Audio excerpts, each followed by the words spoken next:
So you have decided that you want to thru hike. Welcome to Couch to Thru Hike. My name's Tara. And I'm Jonathan. We have a packed full episode today, full of information to prepare you for a thru hike.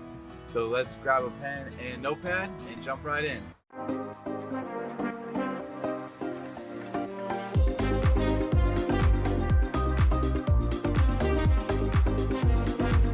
If you're new here, then go ahead and subscribe to our channel and watch this introduction video up here. This video will make a whole lot more sense after watching that. The goal of Couch to Thru Hike is to equip, encourage, and prepare thru hike hopefuls who have little to no backpacking experience as well as low activity level. A quick outline of what today's video will contain. We're going to begin with going over a physical activity level baseline by simply walking. From there, we're going to move into a gear philosophy. From that point, I'll go into how to save up for a thru hike because that's a huge part of it.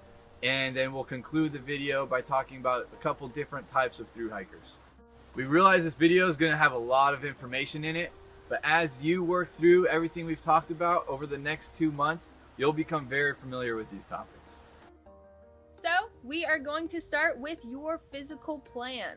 You don't need to be in the best shape of your life to start thru hiking, but it is a good idea to start walking and get used to that movement before you actually get on trail. These first 2 months in this first episode, we're going to learn how to create a physical baseline to build on. In later episodes, we'll build on that with injury prevention workouts, hill training, pack weight training, as well as assisting you with getting your first shakedown hike started. If you don't know what any of those things words mean, don't worry about it. We're going to go over it in more detail.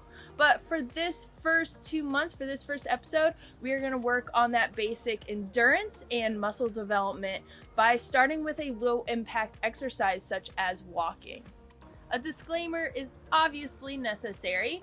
We are not healthcare providers. We are not healthcare professionals. We are fitness aficionados and experienced backpackers, so we understand what is best for the general public, but please do not take our advice over your personal healthcare provider. Also, before you do start increasing your physical activity, please seek guidance from your own personal healthcare provider. This activity plan will not get you in great shape. However, it will develop a steady foundation for your first 2 months of thru hike preparation. For the first 2 months, we have developed a walking plan to get an individual, such as Lester and Betty, from the couch to walking 10 miles a week. So by the end of the 2 months, you should have a consistent 10-mile-a-week walking plan. By the way, Lester and Betty are from that introduction video, but they represent that average man and woman, that Jerry just sneezed, that average American man and woman. So you'll be hearing a lot about them. If you didn't watch that introduction video, it might be good for you to watch that. So here in my hand, I have like the rough drafts of everything that we have worked on for this series. But here I actually have the finalized physical month 1 plan. We are providing you guys with your first month of training just to help people really get from that couch, that sedentary lifestyle, to walking 10 miles a week. We thought it'd be really helpful to have like a day-by-day plan for your first month so you can get to that steady foundation. So I'll put it on the screen as well, but for your first week, I have you guys walking based on minutes. So for people who do not have a fitness tracker that tracks like your mileage, this first week would be a good time to go out and buy one. But for your first week, I just have the times. So you're walking for day 1, you're gonna walk for 5 minutes continually, rest for 2 minutes, and walk for 5 minutes. That's just getting like your real basic walking down. I have also gone over this plan with my mother, who is working, but also is an avid hiker. And I've gone through this plan with her to try to understand. Me and Jonathan do not live your typical 9-to-5 job. So it was good to get some insight on what it looks like for somebody who has that average like American job where they're going into work at 9 and getting home at 5. So I've tried to develop this in a way that it's easy or just not too difficult for an individual that has a 9-to-5 job to get out and walk every single day 4 times a week. On week 2, you should have that fitness tracker. It can be anything, but honestly, this whole first month is designed just to walk anywhere that you have access to. So if you have access to a neighborhood, that would be good to start walking there. It's really just, you can walk wherever you're at. You can walk up and down stairs. You can walk around your apartment building. Really, it's just designed for real entry-level walking. So again, in week 2, I have you doing mileage. So for the first day, you're gonna walk for half a mile straight. You're gonna rest for 2 minutes and then walk for another half mile. And then by day 5 in week 2, you're gonna be walking 2 miles straight. By week 3, you're going to be at 8 miles a week. And so you're going to notice there is a walk on day 2, or in some of these days, it's going to say for walk for 1 mile with pace. So that just means a little faster of a pace here. You don't have to be running or jogging. Honestly, it's just pick up the pace just a little more, just to get your heart racing, just to get that endurance level up. And then by week 4, you will be walking. If you follow the plan, you'll be walking for 10 miles a week. And so that is your first month, week 1 through 4, for your first month. And so if you are able to do that, you can use that as your template for month 2. So if this plan is too easy for y'all, I understand not everyone's the same. So it's going to be harder for some individuals. It's going to be easier for other individuals. If this plan is too easy for you and you're already at that point where you can do 10 miles a week, then start in week 4 and just get your mileage up that way. Just bypass those first 3 weeks that I've provided. And then if this is too hard for you, I totally understand. So what you can do is do 2-a-days. What that is, if you have a 2-mile walk for that certain day, you're going to take the morning and do a 1-mile walk. And then in the afternoon, you're going to do another mile walk. So you're cutting it in half, but you're still getting all the miles you need to do. All right, so that's it for your physical. Comment with any questions you might have about that plan, but we are going to move on to your mental planning. So while we're setting up for our next shot, I'm going to have a little story time with y'all and tell you the importance of mental preparation. Mental preparation is extremely and hugely underestimated by people attempting a through hike. I attempted a through hike in 2017. I was fully prepared physically and had all my gear meticulously and thoroughly planned out. However, when I began hiking, I started noticing that I was anxious, insecure, and lonely. I had not prepped my mind for hiking for 6 months while simultaneously being away from my support system. I quickly got off trail and became a huge advocate for proper mental preparation before an adventure such as a through hike. For a more in-depth video on my failed through hike and what I learned from it, check out the video above. We are going to talk about your own gear philosophy, but I'm just giving you an example of why mental preparation is so important. So we'll get on with our mental talk. That's enough for story time. Our first mental prep topic will be about gear philosophy. To understand what gear best works for someone, you have to understand them as a person. It is super easy to go in an outdoor magazine and buy a full gear list, but it may not be the best suited for that individual. This series, we hope to empower, assist, and educate you as an individual in purchasing the appropriate gear for your next through hike. Being confident in your decisions while backpacking is super important. So let's get cracking. In determining what gear is best to buy, you must think about your own priorities. So we have compiled this list of key factors to think about before you start purchasing.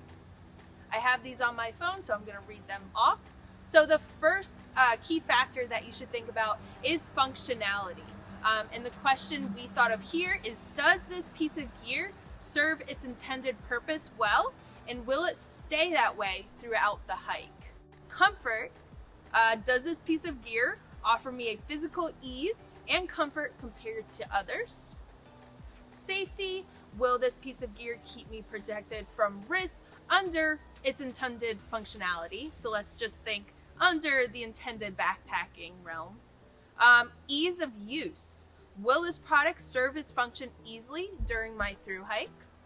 Reliability, how trustworthy is this piece of gear and will it perform well under reasonable conditions?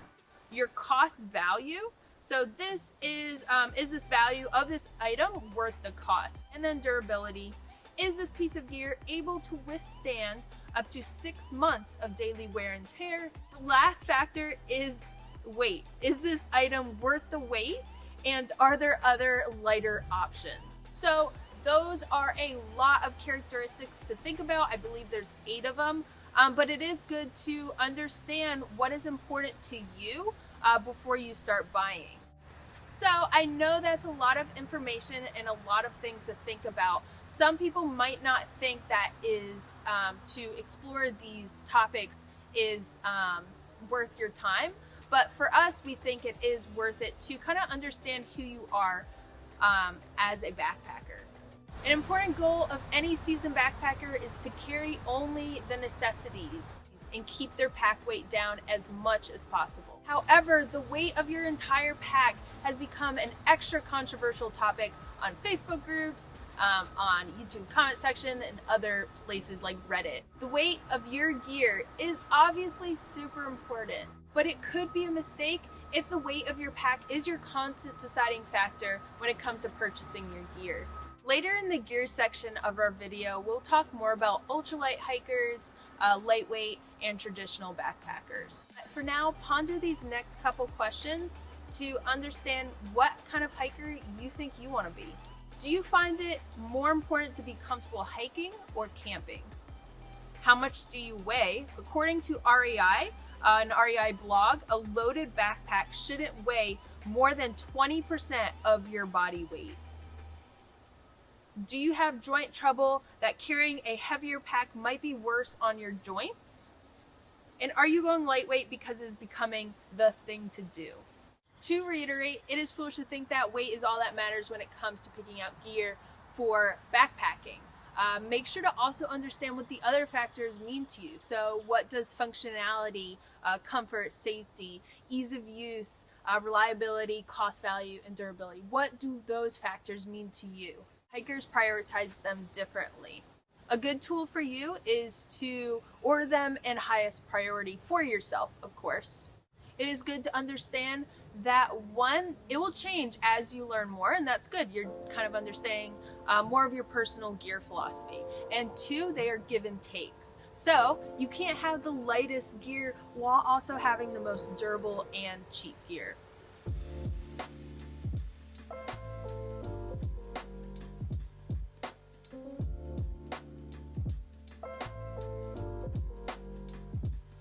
Right now, we're going to quickly go over start date decisions. It is important to understand when you want to start the trail because it sets up a solid goal. And so you can just work towards that goal. So it's important to designate that day far in advance so you can just prepare for that date. In these next 2 months, ponder when you would ideally like to begin a thru hike. Some factors to think about in deciding when you want to start is your personal reasons, school or job timing, weather conditions, popular hiking seasons, and trail or park openings. Little pro tip for you, plan to start on a weekday. The trail is a lot less crowded if you were to start on a weekday compared to a weekend. The more you research about your intended thru hike, the more you're going to run into trail slang such as Nobo and Sobo. Simply put, Nobo means northbound and Sobo means southbound. For example, the PCT, if you were doing a northbound or Nobo hike, you would be starting at the Mexican border and make your way up to the Canadian border. If you were doing a Sobo or southbound hike on the PCT, you would start at the Canadian border and hike down to the Mexican border. Typically, a Nobo hike going northbound is the more popular option for a thru hike. You could also do a flip-flop hike. So you could first do a Sobo section or do a northbound section. And then once you've done those sections, you'd go back and do the section that you didn't do already. So that's another option. Popular start times for the PCT for a Novo hike would be anywhere in between April and May. And on the Appalachian Trail, popular Novo start times would be anywhere from March to April. Obviously, you can start anytime. You have to think about trail openings though, but you can start anytime. It's just advisable to do it during those times. So we're going to move right into backpacking skills. And why do we feel the need to talk about backpacking skills? The main reason is the trail taught us a lot, but a lot of things we learned the hard way. If we can go over some of those lessons learned with you beforehand, you would be that much more prepared than we were. In this section of backpacking skills, we'll be going over how to save up for a through hike. We'll also be referring back to our example of Lester and Betty. So the quicker we talk about budgeting, the quicker you'll start saving up for that. So let's talk numbers real quick. Tara and I ended up through hiking the Appalachian Trail, and in our research we found that we needed to save up $2 a mile. So our baseline savings had to be at minimum $8,000 total. We also knew that we enjoy doing some extra adventures or maybe some side trips along the way. We were anticipating that, and so we saved an additional $2,000. That money ended up paying for a rental car to go to a friend's wedding while we were on trail. It also paid for our little detour with our trail family to New York City. And then also that money was there to get us another rental car and bus ticket back home after we finished. At the end of our 5-month and 10-day backpacking trip, Tara and I spent roughly around $10,000. So another hiker friend of ours in our trail family, he always recommends that you would save an additional $1,000. This is pretty much just cushion money in case you're sick or injured and you need to stay in one place for 1 to 2 weeks. He ended up actually using that money that he had, and finances wasn't something he had to worry about during that time. So let's move right along. Now we're gonna help Lester and Betty with their budget. To start off, let's get a good baseline for their budget. Lester and Betty have decided that they want to prepare to hike the PCT. After a quick Google search, they'll find that that's about $6,000 a person. So now that's a good place to start. The next thing Lester and Betty would have to do, which I would also encourage you to do, is make a quick list of all the bills that you'll have to continue to pay while you're on trail. So 1 would be healthcare, 2 would be car insurance, 3 maybe your phone plan, and also your mortgage or your rent, unless you move out of your apartment like Tara and I did. Now, Lester and Betty need to think about any additional funds that they would need for just in case situations. This will include injury or illness. It could also include any gear that they might need to exchange while they're on trail. And finally, maybe if they want to do some side trips with their trail family like we did, that's all something that they would need to save for in advance. We wanted to be sure we had finances to get back home and settled after everything was finished. So I would encourage Lester and Betty to do that just as much as I would encourage you guys to do that. It's good to realize that a budget is very personal, so you may feel the need to save more or less due to your circumstances. Here are a couple of good questions to ask yourself while you work on your budget. 1 is, do you enjoy staying in hostels or hotels while you're in town? 2, do you have a specific diet that might cost you a little bit more than any other hikers out on trail? And 3, do you have any kind of medical bills or medications that you'll have to continue to pay while you're on trail? There are plenty more questions to ask. If you have more questions, feel free to put them in the comment section, and we would love to touch base on those as we proceed. So I'm sure for some of you, hearing about a budget and everything kind of starts to stress you out. I know for us, that was something that was really difficult for me to plan through. But another thing that we just want to encourage you with is we started saving 6 months in advance. And yes, it was pretty tight, but we were able to do it. And it was for 2 people. So let's move into some helpful ways on how you can start saving a year in advance. Here are some things that Tara and I did along with some of our through hiker friends to save up for our through hike. You could get an additional or seasonal job. 2, you could cut back on some of your expenses. 3, maybe start creating a stricter budget for yourself in advance. 4, you could start selling some of your items. And then 5, you could cut back on your gear expenses by shopping at things like the REI garage sale or other events like that. Pro tip number 1, buy gear that serves multiple purposes, like a tent stake as a trowel. All right, so now we're going to be talking about gear prep. Why do we feel like it's necessary to talk about gear prep? Thing is, it's possible to go to a place like REI, walk right up to an employee and say, I'm about to through hike, what do I need? They will get you set up and they will get you the gear that you need to do that. Our friend on trail that we hiked the entire thing with did that. 2 weeks before his start date, he went to REI and they set him up with everything. The only thing about that is he ended up almost replacing all of his gear while he was on trail. Because he didn't do any gear prep beforehand, he realized what it is that he needed and the kind of backpacker he was while he was on trail. When Tara and I did the preparation beforehand, and really the only thing that we had to change out was our water system, which was just a preference thing, and our tent, which was a recall problem. So now in this section of gear prep, we're going to be going over 3 types of backpackers. Ultralight backpackers, lightweight, and then your traditional backpacker, which is the category that Tara and I fell under. The saying amongst backpackers, pack what you need and leave what you don't. It's an understanding that you don't want to fill your pack with unnecessary items that'll really weigh you down and end up hurting you, potentially. Alright, so quick side note, it's important to realize that there have been plenty of successful thru hikers in the past who have had really heavy packs. There isn't a need to break the bank and stress over every little ounce that you put in your pack. Going ultralight doesn't make you any better of a backpacker, and certainly it doesn't change the act of backpacking. At the core, through hiking really is just taking the things you need into the backcountry and hiking. Ultralight versus traditional isn't really a conversation between better or worse. It's more of a demonstration of a hiker's priorities. All right, so before we go into the pros and cons list, let's just quickly go over what this actually means. For an ultralight backpacker, although this is disputed, they will carry anywhere from 10 to 12 pounds or less. A lightweight backpacker will have a pack weight of under 20 pounds, and a traditional backpacker has a pack weight of, I guess, anything over 20 pounds. We've already gone over some gear philosophy with you, so over the next 2 months, take some time to figure out what your priorities on trail are. But for now, we're just going to go over some pros and cons of an ultralight backpacker, a lightweight backpacker, and a traditional backpacker. So here's our diagram of the pros and cons list of ultralight, lightweight, and traditional backpacking. So let's start in the pros for ultralight and lightweight.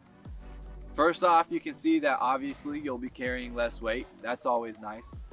This will allow you to hike farther with less pain on your joints and less stress on your legs. You'll be less tired at the end of the day. You'll have lower injury probability. You'll generally have more energy and efficiency on trail, and you'll have enhanced maneuverability with a lighter pack. So now for the cons of lightweight and ultralight, we'll start off by saying that ultralight means you'll have to make compromises and be more disciplined on keeping your pack weight low throughout your entire through hike. Most ultralight packs have poor ventilation and they don't support as well as maybe a heavier pack would. You'll need to keep your entire pack weight down continuously. We've already kind of touched on that. Being lightweight and ultralight will most likely cost more because right now lighter and stronger materials are more expensive. Although the industry is starting to come out with lightweight and ultralight gear at better price points, there could be situations where being ultralight could be dangerous in emergency situations. It could also sacrifice comforts on trail, at camp, or in general. So let's move over to the pros and cons of traditional backpacking. First off, you'll have really comfortable packs that are more fitted to the individual. Your packs typically do a better job at appropriately distributing the weight throughout the pack. Going traditional will cost less than lightweight or ultralight. You'll be more prepared in difficult situations, and you'll be able to carry more food and some more luxury items. Going into the cons, obviously it weighs more. It'll be harder on your joints. You'll have a higher probability of overuse injury, and it will reduce your maneuverability. So how do you apply all this information?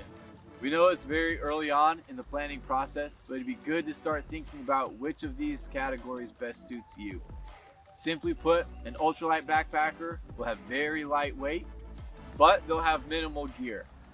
As a lightweight backpacker, you'll still have some ultralight gear, but you may start compromising your weight on some luxury items.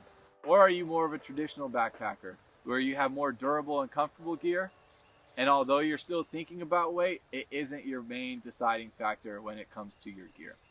You'll know what kind of gear you'll need to buy once you know what kind of backpacker you are. I wouldn't advise anyone to start buying gear without a general plan. When you start buying gear out of order, you'll most likely start buying more than you need. Some people even say to hold off on buying gear until 6 months prior to your start date, when you'll have a much clearer idea of what you want your gear setup to be. Alright, so that is all the information we have for you for your first 2 months of THRU hike planning. Your assignments for these next 2 months is to 1, start developing that physical fitness with that provided plan we gave you. Number 2 is to understand your own gear philosophy with those 8 characteristics that we provided for you. Number 3 is to start creating your own trail budget personalized to you. Number 4 is create a plan to start saving up for your THRU hike. And number 5 is to ponder start dates. And if you can, comment below if you have figured out what your start date is going to be. In next week's episode, we will continue that 10-mile-a-week plan. We're going to define successes and small accomplishments and also have a conversation on how to prepare your family and friends for this adventure you're about to embark on. Trail money management and navigation tools are going to be our skills conversation.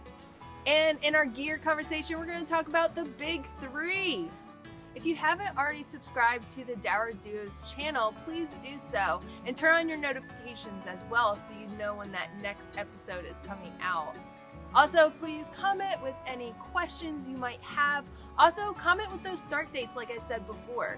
And for more information on how to support the THRU Duo and what we're doing here, the hard work we are doing in these Couch to THRU Hike episodes, please follow the Patreon link in the description below.